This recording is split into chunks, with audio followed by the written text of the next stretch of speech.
Bismillahirrahmanirrahim. Assalamualaikum warahmatullahi wabarakatuh. Kembali lagi di channel Muhammad Misan. Jadi kali ini di samping gua udah ada A Qadir yang dulu pernah ngisi podcast di channel ini yang belum ada part 2-nya. Banyak yang nagih nih part 2-nya. Banyak deh pokoknya. Ada abang-abangan yang pengen tahu kisah Bang Qadir ini, pengen cerita apa gitu part 2-nya, kan katanya seru tuh, ada cerita apa, nanti kita dengerin dia mau cerita apa. Sebelum lanjut ke videonya, jangan lupa like, comment, dan subscribe, terus dukung channel ini terus biar berkembang. Terus untuk saran silahkan komen aja di kolom komentar, kasih sarannya. Oke, lanjut aja langsung. Mungkin udah pada tahu ya, ini A Qadir, bisa Bang Qadir, bebas sih mau manggil apa aja, seenaknya aja, asal jangan manggil yang gak enak ya Bang Qadir ya. Iya betul. Iya, jadi di sini bahasanya bebas aja ya, ntar kadang gue ente, lu, gue, jadi bebas aja ya. Iya, biar enak ya. Iya. Kita izin dulu nih, terus ngomongin ntar gue, lu, nggak apa-apa kan? Iya mantap itu. Iya. Jadi ini Bang Qadir mau cerita tentang masalah masa lalu sih. Ini cerita aja, bisa diambil baiknya, bisa dibuang yang buruknya gitu aja. Ini jadi Bang Qadir mau cerita apa nih? Di part 2 ini, dulu pernah dapat satunya kisah perjalanan Bang Qadir. Nah sekarang ini cerita di kisah itu. Silakan diceritain Bang Qadir. Assalamualaikum warahmatullahi wabarakatuh. Habis lali sadri wa siri amri walul uqdatan min lisani yafqahu qawli. Terima kasih buat Bang Misan yang channel YouTube-nya luar biasa. Amin. Bagi saya sangat bermanfaat sih, karena dengan mengadakan podcast ini kita juga bisa menjalin silaturahmi. Benar. Pokoknya banyak-banyak hal-hal manfaat kalau menurut saya seperti kayak gitu. Amin. Jadi terus channelnya semoga semakin berkembang Bang Misan. Amin. Tebar manfaat gitu ya. Dulu memang sempat janji mau ngadain part 2 ya. Part 2, iya. Part 2 yang apa ya? Tadi inget-inget dulu ya. Cerita tentang masalah cewek.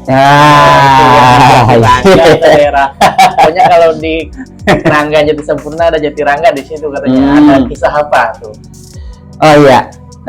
Sebelum lanjut ke cerita part 2, izin Bang Misan, Iya, mau boleh. sapa-sapa juga Nah, iya. buat teman-teman dimanapun berada, buat teman-teman yang ada di Garut, khususnya di Pondok Pesantren Nurul Ihsan Banyuresmi, semoga pada sehat teman-teman semuanya. Amin. Buat teman-teman juga yang ada di Bogor, Taman Safari, semoga pada sehat. Salam silaturahmi melalui video ini, karena udah lost kontak ya lewat video. Sekarang juga rumahnya juga kita nggak tahu karena udah pada nikah Bang Misan.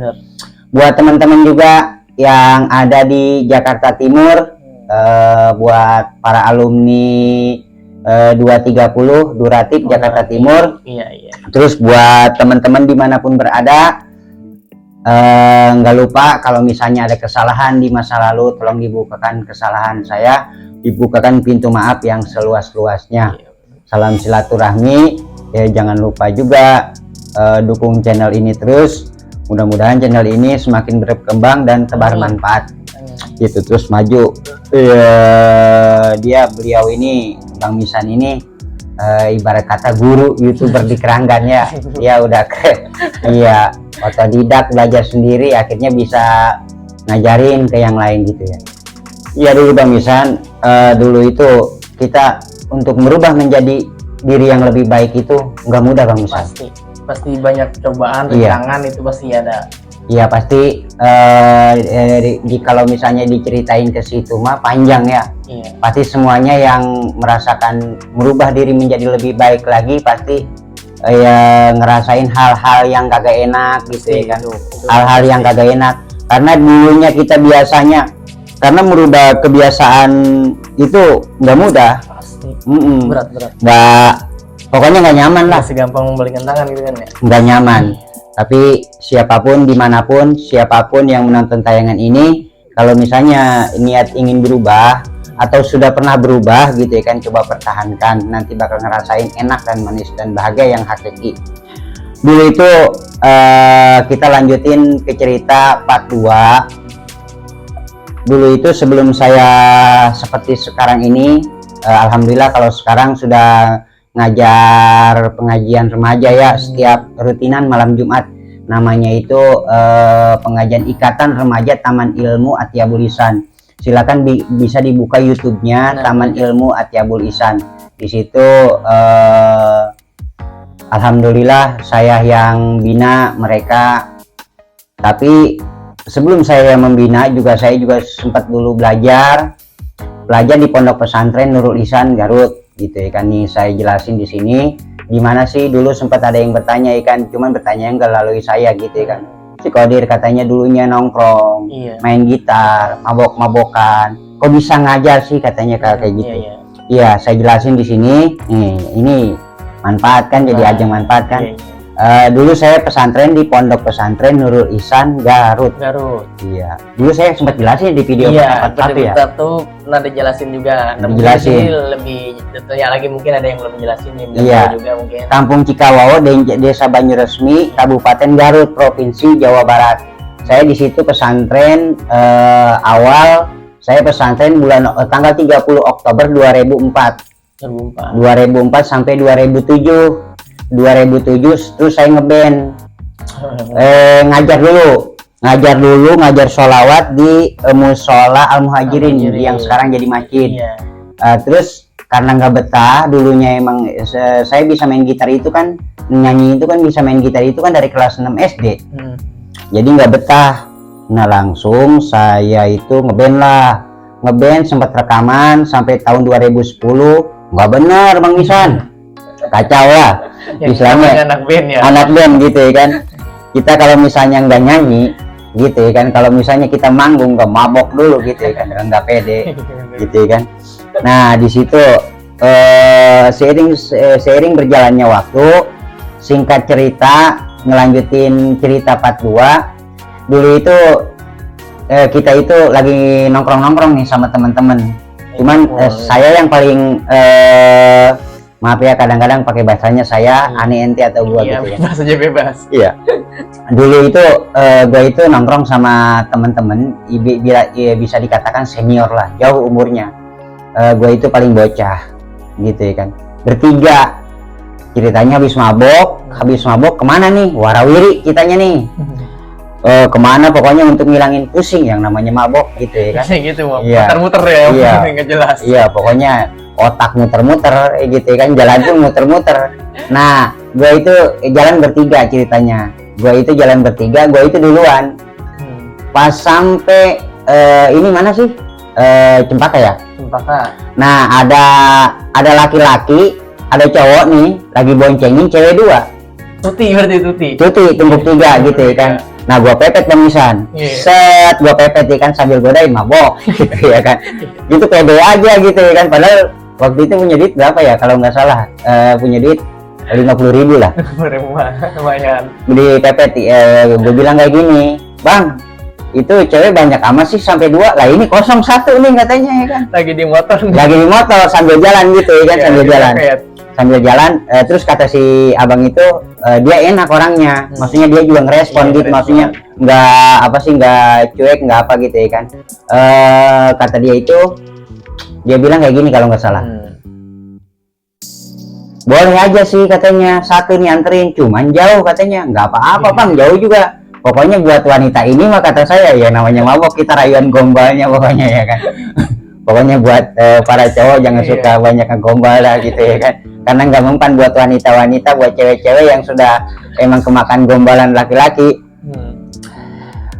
Boleh gitu ya kan. Nah pas gitu, singkat cerita itu si cewek itu mau lagi. Oh jadi udah mau sering satu nih, kita jalan berdua nih, kita pindah nih kan gitu. Otomatis kita ngerasa ganteng dong. Ya enggak, karena mau nih dari cewek satu pindah ke Abang Qadir, terus naik motor berdua. Ya udah Bang, silakan abang jalan duluan, gua belakangan Bang gitu ya kan. Saya gua ngikutin ente Bang gitu. Nah pas gitu, pas kita jalan di pertengahan jalan nih, temen gua nih yang dua orang ini yang senior kan, dia kan adanya di belakang gitu ya kan, di belakang. langsung itu mah tiba-tiba ya kan, langsung ya kan nyamar seperti kayak begal gitu ya kan, angkat tangan lah, kita ikut acting gitu ya kan, ya ada apa nih bang ya kan, pura-pura nggak kenal gitu ya kan, pura-pura nggak kenal karena pergerakan dia itu udah bisa baca gitu ya kan. Akhirnya si cowok itu diambil dompetnya. Itu si cewek ngejerit gitu ya kan, tolongin bang, tolongin gimana gitu ya kan, lo gue juga takut gitu kan, ya badannya gede-gede banget, padahal itu temen gua gitu ya kan.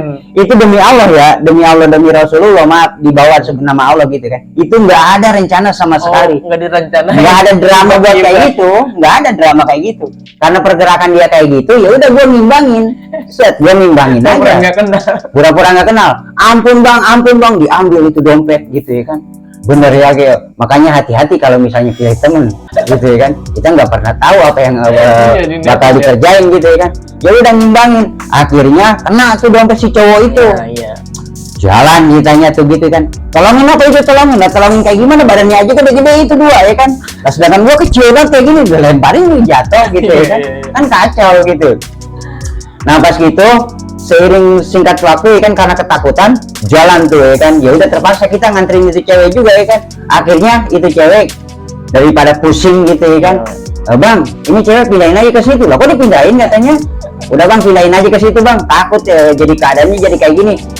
Itu si cewek pindah lagi motor ke posisi pertama, iya berarti tuti lagi dia, gue balik lagi ke arah ke alternatif sampai alternatif, pala pusing nyusul lagi.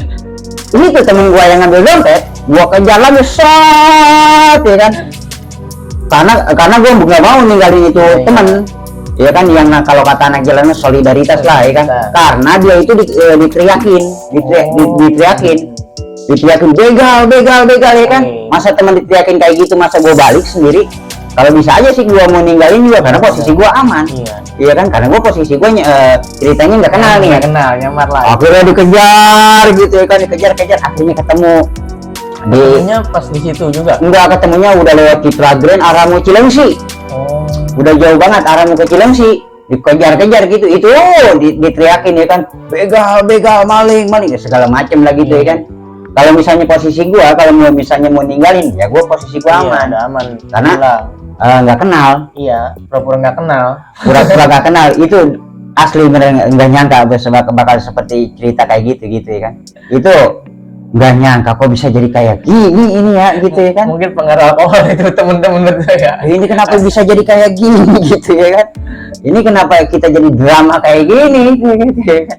Emang kalau drama, emang dulu pernah drama waktu masa-masa remaja. Ikut drama Agustusan kayak gitu, peran-peran gitu ya kan. Gitu. Jadi masalah acting kita udah ngerti gitu ya kan, langsung ngerespon begini nyumbangin, dikejar sampai Cilengsi, diikutin aja ya kan. Akhirnya singkat cerita nih, karena situasi aman, itu dompet dibuka. Oh berarti dompetnya dibawa itu itu udah ada pidana kali itu. Waduh deh ya kan. Kalau dompet hampir dibawa gitu mah dikejar ya ada bukti. Akhirnya dibuka itu dompet. Kalau duitnya mah nggak seberapa. Iya. Cuman itu dompetnya yang tebel, itu si cowok sama apa? Sama isim, sama jimat, sama kayak kalau kata kita mah kayak pemakai kayak gitu, pemikat cewek lah. Tulisan Arab gundul kayak gitu. Nah, nggak lama kemudian kita itu makan tuh ya kan. Singkat cerita ada yang palanya kejedot, apes jadi sial gitu. Apes sial. Bener ya, apa sih yang bikin sial, yang bikin apes itu bener dosa dah. Dosa itu bikin apes, bikin sial. Gitu ya kan. Bener. Nah, kalau misalnya kita apes sial, perbanyaklah istighfar. Gitu ya kan, karena kita itu akibat dosa kita. Gitu, akibat ulah perbuatan kita. Langsung dibalas itu. Langsung dibalas seketika. Ada yang sakit perut. Iya, dia itu sakit perut. Nah, akhirnya dibuang tuh itu dompet gitu ya kan. Akhirnya dibuang itu dompet itu kan. Makannya nggak seberapa itu ya kan. Tapi kita sakit perutnya, kejedotnya, apesnya bertubi-tubi, terus ada aja masalah. Itu akibat dosa. Bener. Orang kan penting kali ini, dompet kan ada KTP. Ada KTP, ada STNK, gitu ya kan. Bener. Mungkin dia ngedoa. Iya pasti. Ngedoa ya kan, biar apes tuh orang ya kan. Jadi apes. kayak gitu. Makanya pesan moralnya yang pertama, Iya, boleh. kalau misalnya Mas kenal nih muka saya gitu ya kan, tolong dimaafkan. Kalau misalnya mau minta ganti silakan datang aja ke rumah, komen di kolom komentar YouTube ini, insya Allah bakal saya ganti gitu ya kan. Mungkin karena itu apa sih yang namanya manusia ya, nggak luput dari khilaf dan salah. Nah, dan yang kedua, jangan pernah menjolimi siapapun, sekalipun orang kafir, walaupun dia bukan orang Islam, bukan orang ahli ibadah, jangan pernah dijolimi, karena doanya itu langsung terkabul. Jangan pernah jolimi siapapun gitu ya. Dan yang ketiga itu, kita itu pilih-pilih temen lah, karena kita nggak pernah tahu apa yang mau dilakuin temen itu gitu. Apalagi temen yang baru kenal, apalagi teman-teman yang baru kenal gitu kan. Emang waktu itu temennya nggak terlalu akrab, dulu. maksudnya nggak terlalu teman kayak sehari-hari Iya, gitu. ikut gabung aja lah, Ikut gabung nongkrong gitu ya kan, diajak gitu ya kan, kesana yuk, Iya, ikut. biasanya gitu bener. Yang gimana sih yang namanya kita lagi mabok pusing gitu ya kan, Mabok, tuh. jalan-jalan yuk, Jiwa muda, nyari cewek yuk, nyari cewek. ayo gitu. Iya, bener emang itu. Pasisan kebetulan ketemu cewek. Terus dia rencanain buat ngebegal, ngambil dompet. Waduh, Jadi bener sih bener. nggak nyangka Bang Nisan. Iya. Jadi nggak nyangkanya, maksudnya kok bisa ke situ gitu. Orang tadi niatnya mau kenalan kan, membawa, terus yang dua ini niatnya beda lagi. Aduh, deh itu. Aduh. Itu bener-bener dah. Itu pengalaman seru atau kocak atau apa tuh? Menegangkan. Itu Campur aduk kayaknya itu. itu campur aduk. Bener. Jadi kalau diceritain sekarang nih, dulu emang ya rasa takut ada. Pasti lah. Kalau rasa takutnya itu pasti teriakin begal, maling. Nah, iya. Tapi kalau sekarang diceritain, aduh lucu ya, gitu ya kan. Kok bisa jadi kayak gitu ya kan. Kok kisahnya itu maksudnya nggak sesuai apa yang kita rencanakan gitu ya kan. Rencanain mau jalan-jalan gitu ya kan. Mau cari Cewek lah gitu. mau cari cewek, pokoknya biar kepala ya. itu fresh gitu ya kan. Kok bisa ke situ gitu alahannya, sampai kita bisa acting kayak gitu, pura-pura ikut ke bawah. pura-pura nggak kenal, pura-pura ampun, pura-pura takut kayak gitu ya kan. Kalau bisa mah, ngapain sih kayak gitu ya? Iya, lambat pernah ya kan. Gua tonjok lu, ampun bang, ampun. Itu temen mau nonjok gitu kan, gua tonjok lu ya kan, ampun bang, saya nggak tahu apa-apa bang, saya cuman ini. Dengerin ini gitu. Iya, jadi sampai acting kayak gitu. Jadi ikut bohong. Kalau masalah acting, emang kita pernah ada latihan drama dulu dadakan, jadi ngerti gitu ya kan. Ya Allah ya Karim gitu ya kan. Semoga Allah ampuni ya dosa-dosa kita ya, mudah-mudahan itu juga mudah-mudahan yang keambil dompetnya, mudah-mudahan rezekinya diganti dengan yang lebih baik lagi. Tapi kalau misalnya mau minta ganti gitu, hafal sama muka saya, silakan kolom komentar minta ganti ya kan. Ganti duitnya berapa sih coba deh kalau diingat gitu ya kan. Itu kejadian tahun berapa ya? Itu kalau nggak salah berapa tuh? itu masih jauh itu. Saya balik lagi ke pesantren tanggal 30 Oktober 2014. Itu kalau nggak salah sekitar tahun antara 2011 2012 ya. Antara 2011 2012, hampir 11 tahun 12 tahun lalu ya. Ya mungkin lupa kali ya, mudah-mudahan lupa ya. Aduh udah lama banget, 11 tahun hampir 10 tahun yang lalu. Iya, mudah-mudahan yang nonton nih korbannya bisa memaafkan gitu. Iya, mudah-mudahan dimaafin ya. Iya. Gitu ya kan nggak sengaja gitu. Gitu Itu kan. kan ide temen, bukan ide sendiri. Ide sendiri pengen ngikut nganterin kenalan sama cewek, tapi temannya dua ini ada rencana beda nih. Mungkin duit kurang, pengen nambah lagi atau pengen tambah jajan, ada Aduh. begal, rampas dompet.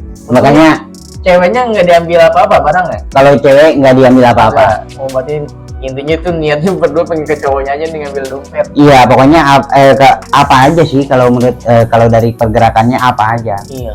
Kira-kira kalau misalnya ada apa aja diambil. Intinya uang lah. Iya, intinya Uang buat apa sih? Kadang-kadang kan mungkin buat tambah minuman atau buat yang lainnya ya. Niatnya pasti ke situ. Buat ngerokok atau buat apa? Bener. Kita kan nggak tahu. Kalau misalnya mau ngambil motor aja. Bener.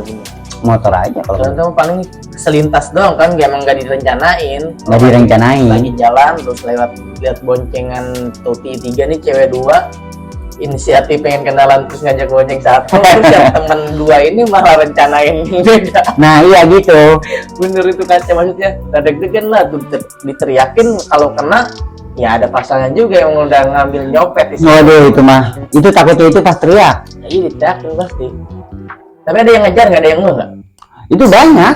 Waduh. Itu kan pas Cita Grand itu kan lagi rame. Cita Grand kan rame. Bener-bener. Walaupun jam berapa itu, sekitar jam 12 malam kalau nggak salah. Iya pasti rame kalau alternatif jalan mah. Itu teriakin, terus dikejar sampai Nagra, kan di situ kan ada polisi. Iya, benar. Itu mah menakut. Gue itu udah balik sampai sini nih, Simpang Raya. Simpang Raya Cibubur, cuman kepikiran temen, kalau temen kenapa-napa itu ya kan. Gimana ya kan? Jadi muter balik lagi. Muter balik, wabuk, kenceng banget itu sampai goyang. Ini kalau misalnya ngebut itu kan mata itu suka berair ya. Itu berair, binatang-binatang malam kok hantem, jeger aja, udah nggak peduli sama sekali. Yang penting kita temen takut kenapa-napa. Iya. Temen takut kenapa-napa. Karena emang kita jalan bareng, kita ibarat kata kalau dulu itu kita jalan bareng mau hancur-hancur sekalian, mau hancur-hancur bareng, gitu kan? Ya mau hancur-hancur bareng, mau celaka-celaka bareng, mau gimana pun bareng. Kalau dulu itu jadi prinsipnya itu kayak gitu. Jadi nggak mau ninggalin temen di saat benar-benar dalam keadaan susah. Makanya jangan pernah tinggalkan temen di saat susah, gitu ya kan? Jangan pernah tinggalin temen di saat susah. Kebanyakan gitu sih. Jangan sampai datang di saat senang, pergi di saat susah. Tapi beda lagi kita, biarin dia senang-senang sama orang lain, tapi di saat susah kita datanglah. Nah, gitu. Iya. Itu kebanyakan gitu sih. Iya, tapi kebanyakan kayak gitu. Tapi nggak semua sih. Temen susah ngilang, temen susah ada ngedeketin. Atau gampang banget kalau mau banyak temen mah, lagi seneng, lagi banyak duit, lagi sehat, tuh gitu. Iya, kalau pas lagi susah nggak nongol sama sekali, nggak ditanyain apa-apa. Udah biasa ya kayak gitu nih ya. Iya, bener-bener. Itu pengalaman emang bener-bener menurut gue pribadi sih emang masih ada ngerinya, takutnya itu. Soalnya emang ya udah istilahnya udah kayak copet, bener-bener copet, walaupun emang tadinya nggak diniatin terus kayak gitu ngambil, kan ada yang barang yang diambil ya. Iya, ada barang yang diambil itu udah jatuhnya kriminal. Ya itu kan cerita dulu, yang bagi yang nonton nih jangan diikutin kayak gitu, apalagi kena alkohol yang pasti kayak gitu tuh. Karena alkohol itu pasti ya ada aja. Jadi kalau misalnya alkohol itu jadi sumbernya maksiat. Jadi kalau misalnya alkohol, minuman keras itu jadi sumber ngelakuin apa aja. Ya jadi. Karena kan apa ya, hilang akal. Hilang akal. Orang kalau udah hilang akal gimana nih? Pokoknya jadi sumber kejahatan itu pokoknya dari alkohol. Jadi ceritanya tentang, kalau tadi kan masalah perjalanan seru lah, seru sama cerita yang baiknya. Ada baiknya diambil, kalau nggak ada baiknya jangan diikutin ya, kayak tadi maksudnya kayak gitu tuh, ngambil kayak gitu jangan diikutin, tapi baiknya mau nganterin gitu kan si cewek itu, nah itu baiknya boleh gitu kan, tapi kalau yang buruknya jangan diambil. Nah saya mau nanya nih, jadi gua pokoknya nggak apa-apa, campur aduk aja. Soalnya yang masih kayak gini sih podcast pemula mah, mau nanya apa ya, jadi bingung mau nanya nih, soalnya ini benar-benar nggak disiapin. Asal nanya aja dah. Ini pasti banyak yang nanya juga gini, apa sih, kayak tadi Bang Kodri jelasin ya, di sini itu kan emang kebanyakan yang nonton kan orang sini. Bang Kodri pasti ditanyain, kok bisa ngajar yang tadi ini kan? Oh iya. Kok orang kayak gitu dulunya bandel kayak gini macam lah gitu kan? Kok sekarang udah bisa ngajar anak murid? Itu dapat ilmu dari mana bisa ngajar kayak gitu? Nah itu pandangan Bang Kodri, jawaban Bang Kodri tentang yang nanya seperti itu mungkin gimana jawabannya? Tanya tentang apa? Iya, yang tadi misalnya ada tanggapan orang kan nih, kok Bang Kodri tiba-tiba bisa ngajar pengajian di rumah gitu kan, terus Bang Kodri kenapa bisa ngumpulin anak-anak bisa ngaji di situ? Emang dia pernah santren atau dia punya ilmu dari mana sih bisa? Sumber ilmu ya, sumber ilmu. Itu ditanyain kan? Oh iya, karena kebanyakan orang yang bertanya itu tentang gimana saya pesantren, nah, iya, pasti gimana sumber ilmu saya, karena nggak langsung bertanya sama gue ya. Iya. Jadi sama orang ke orang, ke seorang itu ngaduin. Jadi kayak gini aja, kita ambil singkat ceritanya, ambil singkat ceritanya dari mana sih sumber ilmu agama saya, gitu ya kan? Karena al-ilmu nurun minurilah la yutalil asri. Ilmu itu adalah cahaya, tidak akan diberikan ilmu kepada orang yang berbuat. Kita diminta aburan dulu bersih supaya ilmu itu masuk. Nikah, habis nikah itu 2 hari pernikahan. Ini kisah si Kodir, perjalanan hidup si Kodir ini kayak gini, habis nikah 2 hari cerai. Ini perjalanan hidup. Bener.